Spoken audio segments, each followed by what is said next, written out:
तर सैफ हल्ला प्रकरणामधील आरोपीच्या पोलीस कोठडीमध्ये आता वाढ झाली आहे। वांद्रे कोर्टाने 29 तारखेपर्यंत आरोपीची पोलीस कोठडी वाढवली आहे।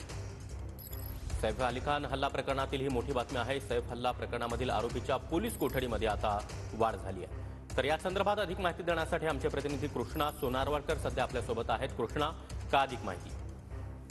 सागर, आपण पाहतो की सैफवरती हल्ला करणारा आरोपी शरीफुलची पोलीस कोठडी आज संपल्यामुळे पुन्हा एकदा त्याला वांद्रे कोर्टामध्ये हजर करण्यात आलं आणि पुन्हा एकदा 7 दिवसांची पोलीस कोठडी वाढवून मागण्याची विनंती केली। असं की मधल्या काळामध्ये तपासादरम्यान जे काही हत्यार आरोपीने वापरलेलं होतं ते सुद्धा जप्त करण्यात आलेलं आहे। शिवाय त्यानं त्या गुन्ह्याच्या वेळेला जे कपडे घातलेले होते ते सुद्धा आम्ही रिकव्हरी केलेले आहेत। त्याने ते कपडे बदलून एका ठिकाणी फेकलेले होते आणि काही महत्वाचे पुरावे जे आहेत ते हाती लागलेले आहेत, त्यांची सखोल चौकशी करायची आहे आणि म्हणून 7 दिवसांच्या पोलीस कोठडीची मागणी पोलिसांनी केलेली होती। आणि आरोपीच्या वकिलांनी एक महत्वाचा मुद्दा कोर्टामध्ये उपस्थित केला, तो म्हणजे सीसीटीव्हीचा व्हिडिओ समोर आलेला होता। त्या सीसीटीव्हीत दिसणारा आरोपी आणि अटक करण्यात आलेला बांगलादेशी आरोपी हे यांचे चेहरे एकमेकांशी जुळत नाहीयेत आणि त्यामुळे फक्त बांगलादेशी आरोपी म्हणून त्याच्यावरती कारवाई केली जाते, अशा पद्धतीचा दावा जो आहे तो आरोपीच्या वकिलांनी केलेला आहे।